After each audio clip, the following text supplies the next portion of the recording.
Today is Monday, July 24th, and we're with Paul Corkery, General Manager of the Advanced Turboprop program at GE.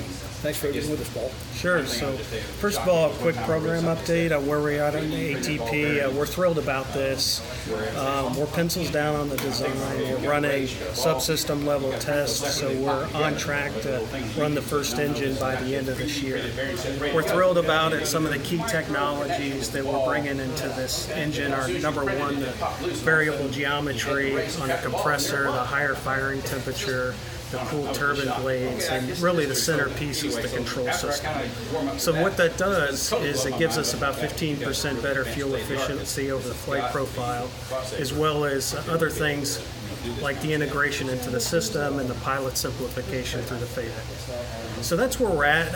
As we go into the first engine to test later this year, then after that we'll have a flying test bed at the end of 2018, and we're on track to certify the engine by end of 2019. I understand that a lot of this engine will have disruptive technologies. You talked about running the engine a little bit hotter. You've certainly got the integrated control system, integrating the FADEC and the prop control, and for single lever operation by the pilot. How do these technologies impact the fuel economy? The raise in thermal efficiency obviously needs some specialized cooling. What kind of technologies are you bringing to the party? Yeah, so as I mentioned, the variable geometry coupled with the cool technology, what that really does is it lowers your fuel burn, and it creates the shaft horsepower. The lapse rate is lower as you go up to altitude. So what that translates to over the flight profile is a better fuel burn.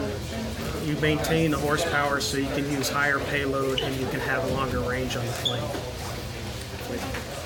Understand that a lot of this engine is going to be produced with additive manufacturing, and that some of the parts are fairly significant in terms of size and complexity.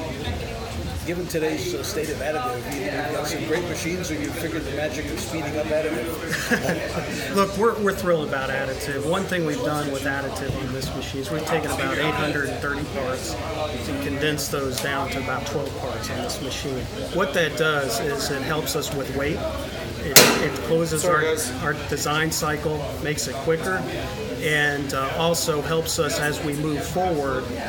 If we have changes, we can incorporate those changes much quicker. In terms of the certification of that, we already have a plan to move forward to certify with additive technology. So we feel that we mitigate a lot of the risk, and we're thrilled in terms of what the additive technology brings to the engine.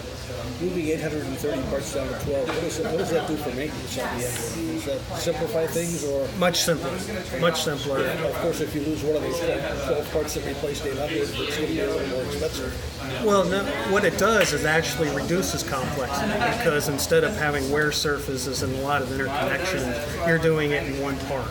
So that's how we can get weight out, and we can reduce the design cycle. So additive is actually a simpler approach to it. And also we use it on really complex parts. So we can do complex, intricate parts through 3D printing, where it'd be much tougher to do those specific parts with traditional manufacturing processes.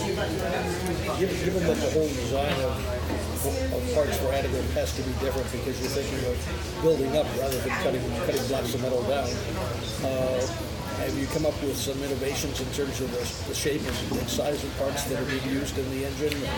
Has that changed the whole nature of how you design an aircraft engine?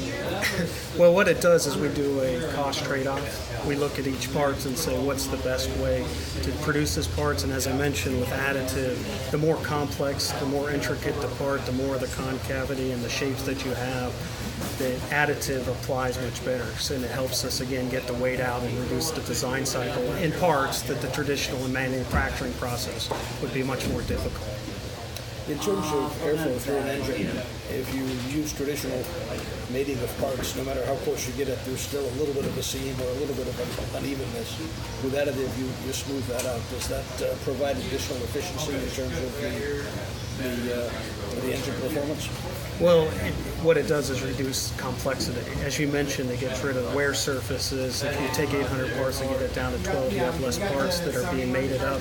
So it helps in terms of the tightness of the engine and the mating surface and the wear areas. So one of the advantages of this engine is the time between service intervals is increasing significantly, up to 33%. When can we expect the engine to enter service? Are you still on target with your initial schedule? Yes, we're on target. That sounds great. Well, thanks for the update. We appreciate it. Thanks for being with us. All right, thanks, Ernie. Appreciate it.